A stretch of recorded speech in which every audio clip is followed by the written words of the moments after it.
All right, so we're talking about Kyle Shanahan today. Are the Niners taking power away from him?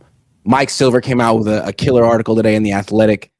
He doesn't really think of it as Kyle losing power.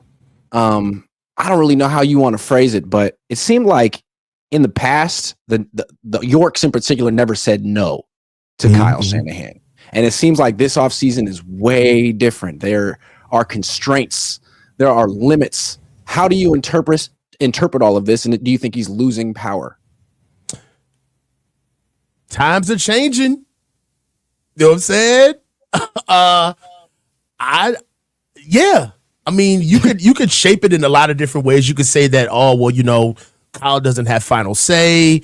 There's certain decisions being made outside of Kyle. They decided to make it more of a collaborative effort. You know what I mean? You can, however you want to say it, but the facts are is that. Yeah, that was my corporate voice. We're just going to try to streamline this process, make it more of a collaborative effort. We don't want a hand-holding expedition here, But really, how it comes off is that these decisions ultimately come down to money. And that's what this is all about. The Yorks, the Jeds of the world, they have to own a lot of these bad contracts. These guys are getting older. They're not winning. All right. And it's getting to the position where there's some other financial endeavors that the Niners have. Well, not the Niners, but the Yorks have under their belt. They've just moved into another football club, but as far as soccer is concerned. And right now, the Niners had their chance. You look at it like children, right? You get multiple kids. Hey, you know what? It's not the Niners' time anymore. You had your time. You had your window.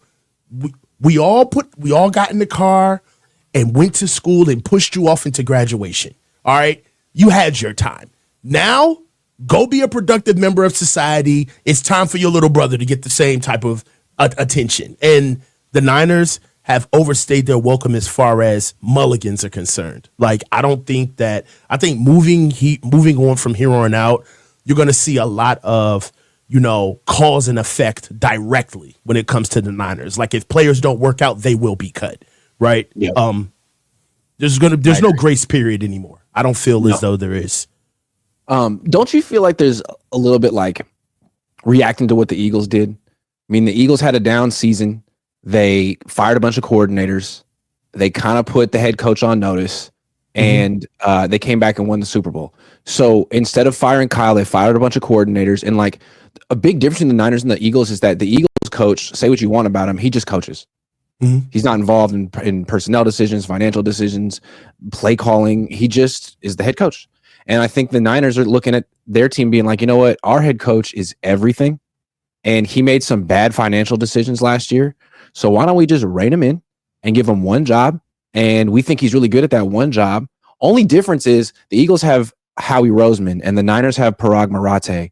And maybe they're both really good with the salary cap, but I feel like Howie Roseman actually does have an eye for talent.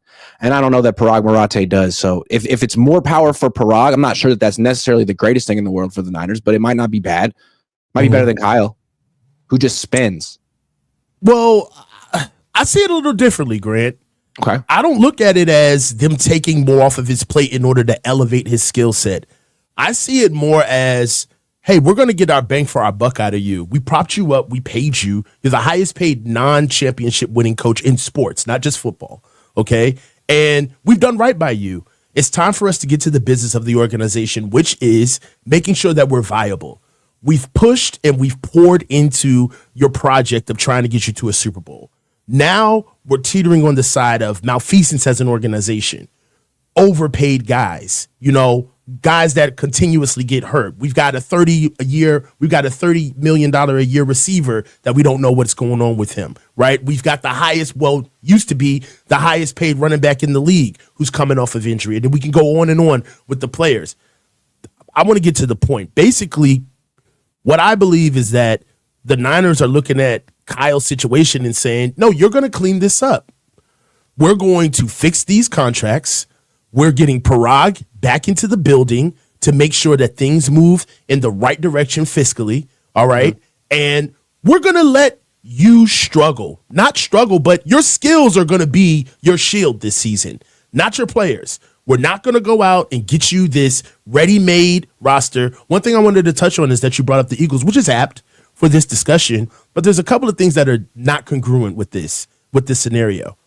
The Eagles were like 1 to 2 players away from being a Super Bowl team, right? They went and got Mekhi Beckham, stuck him in there. They got some things on defense, but they didn't have the holes that we have right now, right? They're not wholesale moving off of bedrock cornerstone players like Deebo Samuel and thinking about moving on from newly signed players like a Brandon Ayuk.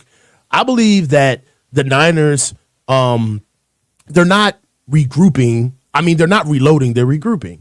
I believe that we're not in a championship window. Right now, we're trying to replenish the depth of our team, the youth of our team. We're trying to fiscally right ourselves. We're doging. We're doging right now, Grant. You know what I'm saying? But right now, I just think that the Niners are cleaning up shop and they're putting, as long as Kyle Shanahan is the head coach of this team, the NFL is always going to think that he's striving for a Super Bowl. And I think for the Niners as an organization, that's enough. Let Kyle go out there and push the line. You go out there and talk championship, but we're handling the business. You deal with what we give you. And I don't blame them. They sat back and let Kyle, he had a real good time on their watch. And I mean, $334 million last year. That's just a crazy number to end up going 6-11. And I think it's fair. I don't think it's. I saw some people on like Rob Guerrero. I saw him online today saying, this might not be so good. Parag's been in power before. Those were lean years for the Niners. Yes and no. I feel like when they ran off Harbaugh, it was really a coup for Trent Baalke, and I think he was making a lot of the decisions. But I don't know for sure. What I do think Jed is wasn't good, comfortable with John. Yeah, what I do feel good about though is like Kyle did have too much power. He shouldn't have been allowed to say, I don't care about all the work the scouts have done. Here's who I want to draft in round 1. Here's who I want to trade up for in round 3. I don't think that's good for the organization. I don't think it's good for the organization for him to be like, right after coming back from a freaking wedding from Christian McCaffrey being like, you know what, pay this guy. It's really important to me. Yeah. Those things, you can't have that kind of a structure in your organization. So it feels like it's becoming more professional. As it should be. Listen. I believe, one thing that struck me, did you get a chance? Let me just ask first. Did you get a chance to read Deebo's homage, like his farewell to the team? I loved when he spelled Parag names P-R-O-G. P-R-O-G. That was great. Yeah. Love that. Shout out Prague. So one thing that did stick out to me is there was a little bit of confirmation on our side of just how close we believed Kyle was with some of his players. Now, albeit this is, according to Deebo, he is the player. Like, that's his boo, right? This was more of a love letter to Kyle. But one thing that it did kind of strike me as is that they're cringy. I got to be honest. There were sections of that letter where even if that stuff is true, I wouldn't have shared that. Right. Like, Kyle has told me things about his life that have gone through, that he's gone through with everything. Like, we're like that close. It's like, dude, you're 28. Yeah. What are you alluding to? And why? How did you guys get so hot and heavy? Jesus, get a room. Yeah, you're like 20 years younger than this guy. How much can you really have in common? Yeah, and Kyle, what are you doing? Like, what is this? Like, the Babysitters Club? Like, I don't understand why you're swapping diary stories with your players and you're trying to get the best out of them. Like, what kind of that's? Did you see that? I don't know if you read Mike Silver's thing, but he said he had a detail that when Deebo requested a trade the first time in 2022, Kyle and John flew out to Deebo and tried to like talk him out of it, and they thought that would work, and it didn't. They thought they were that tight that Kyle could just go out there and be like, "Come on, man, come on." Yeah, like get FaceTime with him. And a lot of but you see the back end of that. The front end of that is that you get a season like 2022 out of Deebo, right? Which is all world, right? He goes off. But then the back end of that is every offseason, what is the same old storyline? Is Deebo going to be in shape? Yeah. Is Deebo, you're right? Deebo's proud of how much he's in shape. He's sending Kyle pictures. Like, bruh, it's time. I saw that. That was the funniest thing, by the way, the sending Kyle shirtless pictures things. Like, it was very, very funny. Okay. But Cool. One thing that I just saw for that is I didn't, okay, Debo's gone, so this really doesn't matter as far as he's concerned. But it did ask me, like, God, do you have relationship like with that with multiple people on the team? Yeah. Like, and if so, even if you have a relationship remotely close to that, that's not good. Like, no, bro, the boss, dude. If you're gonna run a team and you're gonna be the head coach, you got to sacrifice being on that level with the players. Like, maybe later, maybe after they're done coaching maybe you're done coaching them. But I do agree, the professionalism needs to rise. It's way too much fraternizing. Like, I'm over it. It's time for these guys to get the professional stuff locked down first and then figure out if they like each other second. Yeah, because that stuff cost the Yorks a lot of money. I feel like they're over it too. And I think it's a good thing. I mean, hopefully it doesn't just mean that Parag makes all the decisions with the roster from now on. I don't think that's what it means. I would think this means John Lynch gets more power. Mm-hmm. That it's not just a Kyle Shanahan show, that he can just show up and be like, I want this guy. Yeah. Keep him. Draft him. It is what it is. I watched his tape. I know what it takes. He fits. It's like, nah, those days are over. It took so long. Yeah. I'm glad it's over, though. Like, now they're going to have to start talking about guys in a way of what they do and what they can't do. I'm kind of over the Hallmark stories of how they fell in love with a player. I'm over that. Like, can the kid play? Is he healthy? Can he play right away? And can we get him on the field? We're older, so we got to find guys that can actually play right away. These rookies are going to play.